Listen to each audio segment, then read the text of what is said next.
प्यारे भाई और बहनों, दूसरा प्रमुख भाग जो है हम शुरू करते हैं क्रूस के चिन्ह के बाद में, वो है प्रेरितों का धर्मसार। ये प्रेरितों का धर्मसार हमारे विश्वास को प्रकट करता है, और जब हम अपने विश्वास की घोषणा करते हैं तो हमारा विश्वास भी बढ़ता है और शैतानी शक्तियां भी थरथराती है।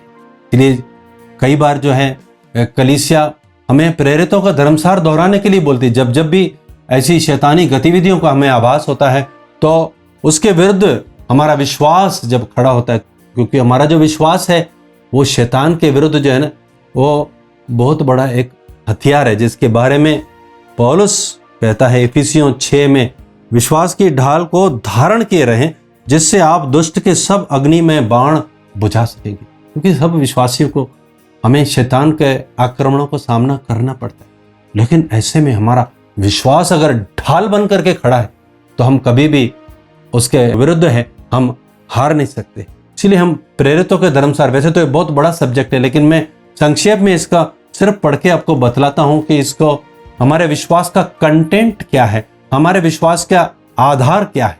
सिर्फ पुनरुत्थान ही आधार नहीं है, इसका जो भी कंटेंट है मैं आपको संक्षेप में इसको बतलाता हूं। स्वर्ग और पृथ्वी के सृजनहार सर्वशक्तिमान पिता परमेश्वर पर मैं विश्वास करता हूं। हमारा विश्वास किसके ऊपर है? हमारा विश्वास ईश्वर पर है, जिसने स्वर्ग और पृथ्वी को बनाया है। इस दुनिया में हम बहुत सारे भगवानों के बारे में, ईश्वर के बारे में हम सुनते हैं, लेकिन क्रिएटर गॉड जो है, he is only one creator God. स्वर्ग और पृथ्वी को जिसने बनाया वही प्रभु हमारी सहायता करते हैं। स्तोत्र ग्रंथ भी कहता, तो वो जो है वो सर्वशक्तिमान है, और सर्वशक्तिमान होने के साथ में वो मेरा पिता है, मेरा पिता है, मेरा पिता है, मेरा ईश्वर है। मैं उस पर विश्वास करता हूं। ये विश्वास की घोषणा के साथ ही मेरे को ऐसे एक तो बल मिलता है, यस, हमारा विश्वास कोई मामूली इंसान के ऊपर नहीं है। We believe in almighty God who is my father. मेरा पिता है, और उसने पूरी स्वर्ग को, पूरी धरती को बनाया है। बनाने वाला सृजनहार है, और उसके इकलौता पुत्र हमारे प्रभु यीशु ख्रिस्त पर, यीशु के ऊपर हम विश्वास करते हैं। ये यीशु कौन है? ये यीशु उसका इकलौता पुत्र है। हम कई लोग सोचते हैं कि यीशु जब दुनिया में पैदा हुए तभी यीशु ईश्वर के पुत्र कहलाए, जैसा कि स्वर्गदूत को बोला कि इसीलिए पवित्र आत्मा तुम पर उतरेगा, इसीलिए जो उसके द्वारा जो उत्पन्न होगा वो ईश्वर का पुत्र कहलाएगा। लेकिन ईश्वर का पुत्र इसीलिए नहीं कि वो मां मरियम के द्वारा पैदा हुआ पवित्र आत्मा के द्वारा, इकलौता पुत्र पहले से ही है।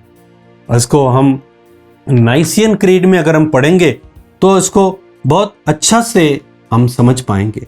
वहां लिखा है, परमेश्वर के इकलौते पुत्र एक ही प्रभु यीशु ख्रिस्त में, जो सभी युगों से पहले पिता से उत्पन्न है। सभी युगों से पहले यानी कि आरंभ से। और बाइबल में लिखा है सब कुछ उसके द्वारा और उसके लिए सृजन किया गया है। और लिखा है वह परमेश्वर से उत्पन्न परमेश्वर, प्रकाश से उत्पन्न प्रकाश, सच्चे परमेश्वर से उत्पन्न सच्चा परमेश्वर है। वह बनाया हुआ नहीं, उत्पन्न हुआ है, और उसका और पिता का तत्व एक है। उसी के द्वारा सब कुछ सृष्टि किया गया है। यह है यीशु का मूल रूप, जो दुनिया में आने से पहले, सभी युगों से पहले वो ईश्वर से उत्पन्न ईश्वर है। यानी कि वो दूसरा व्यक्ति, हम कहते हैं पवित्र त्रित्व में वो दूसरा व्यक्ति है, और वो बनाया हुआ नहीं है। He is not made, he is not created, he is uncreated word. जो अनक्रिएटेड है, इकलौता इसीलिए बोलते हैं कि ईश्वर ने अपने द्वारा उसको उत्पन्न किया। वो इकलौता ईश्वर उसके द्वारा उत्पन्न हुआ, वो बनाया नहीं, उत्पन्न हुआ। He was not made. हम सब बनाए गए, हम सब, ईश्वर ने हम सबको बनाया है, हम सबको धरती की मिट्टी से हमको सृजा है, लेकिन यीशु को बनाया नहीं है, वो उत्पन्न हुआ है, और उसी के द्वारा सब कुछ की सृष्टि हुई है। प्यारे भाई और बहनों, ये यीशु का जो है वो एक परिचय है। और उसके बाद हम पढ़ते हैं, जो पवित्र आत्मा के द्वारा गर्भ में आए, कुंवारी मरियम से जन्मे, पोंतियुस पिलातुस के समय दुख भोगा, वह क्रूस पर ठोके गए, मर गए और दफनाए गए, लेम्बूस में उतरे, तीसरे दिन मृतकों में से जी उठे, स्वर्ग गए और सर्वशक्तिमान पिता ईश्वर के दाहिने विराजमान है। ये सब हमारे विश्वास के बारे में बतलाते हैं। और यीशु के बारे में, जो यीशु जो है वो जो दुनिया में आया, क्यों आया, इसमें नाइसियन क्रीड में इसको अच्छा से समझाया हुआ है कि वह हम मनुष्यों के लिए, हमारी मुक्ति के लिए वो स्वर्ग से उतरे और पवित्र आत्मा के द्वारा उन्होंने कुंवारी मरियम से शरीर धारण किया, शरीर को धारण किया, शरीर को खुद धारण किया। ईश्वर था, शरीर धारण किया उसने मां मरियम के द्वारा, और वो इंसान बना ताकि हम सब इंसानों को, पापों को अपने ऊपर ले ले, मानव शरीर के ऊपर ले ले। और उसने हमारे लिए क्रूस पर वो ठोका गया, हमारे सारे पापों को लेकर के वो क्रूस पर वो ठोका गया। और उसने पोंतुस पिलातुस के समय में दुख भोगा। यानी कि ये जो यीशु है, ये जो क्रूस की घटना घटी, पुनरुत्थान की घटी, वो एक हिस्टोरिकल इवेंट है, एक हिस्टोरिकल, एक ऐतिहासिक घटना है। यानी उस वक्त एक राजा पोंतुस पायलट था, आप उसकी हिस्ट्री में देख सकते हैं। इसीलिए ये भी हमारे विश्वास का एक रहस्य है कि वो पोंतुस पिलातुस के समय उसने दुख भोगा और वो गाड़ा गया, और धर्म ग्रंथ के अनुसार वे तीसरे दिन जी उठा, पुनर्जीवित हुआ, और पुनर्जीवित होने के बाद में स्वर्ग गया। सब इनको हमने रहस्यों पे मनन चिंतन भी किया, लेकिन ये हमारे विश्वास का एक अभिन्न अंग है। और वहां पर लिखा है वो स्वर्ग जाकर पिता के दाहिने विराजमान है, और वे जीवितों और मृतकों के न्याय करने के लिए महिमा के साथ फिर आएंगे, और उसके राज्य का कभी अंत नहीं होगा। यानी कभी भी हम अंत की बात सोचते हैं कि अभी दुनिया का अंत आ जाएगा, अभी ये खत्म हो जाएगा, वो खत्म हो जाएगा, बड़ी निराशाजनक स्थिति होती है। ऐसे में हमारे लिए एक आशा है कि उसके राज्य का कभी अंत नहीं होगा, उसके राज्य का कभी नहीं अंत हो। जब वो स्वर्ग से महिमा के साथ फिर आएगा और उसके राज्य का कभी अंत नहीं होगा। यानी हमारा जो ईश्वर के साथ एक रहना है, उसके साथ हम राज करना है, वो कभी भी उसको अंत नहीं होगा। ये हमारे लिए एक बहुत बड़ी एक आशा है। और उसके बाद में पवित्र आत्मा के बारे में लिखते हैं, हम पवित्र आत्मा पर, पवित्र कैथोलिक कलीसिया, धर्मियों के संबंध, पापों की क्षमा, देह के पुनरुत्थान और अनंत जीवन पर विश्वास करते हैं। इसमें इसको हम डिटेल में पढ़ेंगे नाइसियन क्रीड में, तो पवित्र आत्मा के बारे में लिखते हैं। पवित्र आत्मा क्या है, कौन है? वह प्रभु और जीवन दाता, पवित्र आत्मा में विश्वास करते। पवित्र आत्मा कौन है?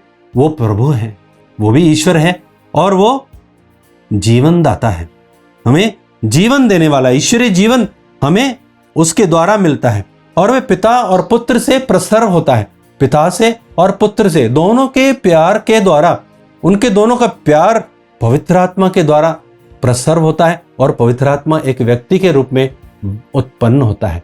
दूसरा व्यक्ति यीशु, तीसरा व्यक्ति पवित्र आत्मा उत्पन्न होता है। और वो पवित्र आत्मा जो है उसका लिए लिखा है पिता और पुत्र के साथ साथ उसकी आराधना और स्तुति की जाती है। पवित्र आत्मा सिर्फ आत्मा नहीं है, यूं तो पिता भी आत्मा है, पुत्र भी आत्मा है और पवित्र आत्मा भी आत्मा है, लेकिन तीनों समान रूप से एक व्यक्ति हैं।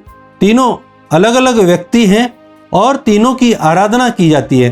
तो सिर्फ आत्मा को हम ये ना सोचें कि सिर्फ वो हमारी सहायता करने के लिए भेजा गया है, हमारी मदद कार्य करने के लिए दिया गया है, हमारा मार्गदर्शन के लिए दिया गया है, परंतु वो स्वयं ईश्वर है और पिता और पुत्र के साथ उसकी आराधना और उसकी स्तुति की जाती है। और वही ईश्वर के नबियों के द्वारा भी वो बोला था, और अभी जो है हम सब के अंदर वो विराजमान है, और उसी के द्वारा हमारे अंदर भी ईश्वर का प्रेम उंडेला जाता है।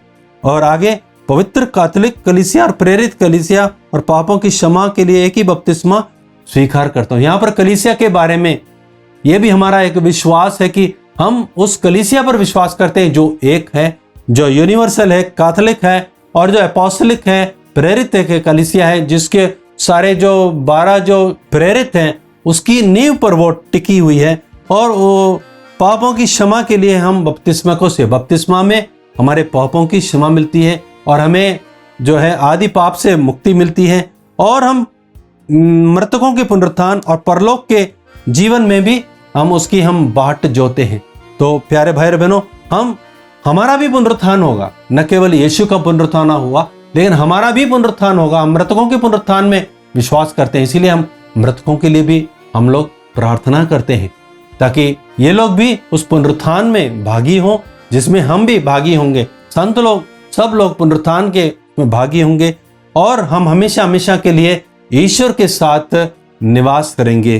प्यारे भाई और बहनों, यही हमारा विश्वास है। इसी विश्वास को हम जब घोषणा करते हैं और इसके साथ हम जो रोजरी माला पढ़ते हैं तो हमारे विश्वास बढ़ जाता है। प्यारे भाई और बहनों, अब ये विश्वास की जो प्रेरितों का धर्मसार है, जो हम बड़ा मैकेनिकली बोल देते हैं, लेकिन इसके एक एक कंपोनेंट पर जाएं, एक एक वचन की हम व्याख्या इसलिए आपको बता रहे हैं ताकि हम अपने विश्वास को पहचाने, उसके कंटेंट्स को पहचाने कि विश्वास किस आधार पर हम कर रहे हैं। तो ये सारा हमारा जो ये विश्वास का आधार है। आइए प्यारे भाई और बहनों, हम प्रभु से प्रार्थना करें। हम जब भी हम प्रार्थना करें, खास करके जब रोजरी माला प्रार्थना कर रहे हैं, तो हम सच में जब हम क्रूस का चिन्ह बनाते हैं, जब हम प्रेरितों का धर्मसार बोलते हैं, तब हम सच में इसके अर्थ को समझें और ईश्वरीय जीवन के सहभागी होकर और हमारे विश्वास की घोषणा करते हुए विश्वास में मजबूत होकर हम पवित्र जप माला की शुरुआत करें। आमीन।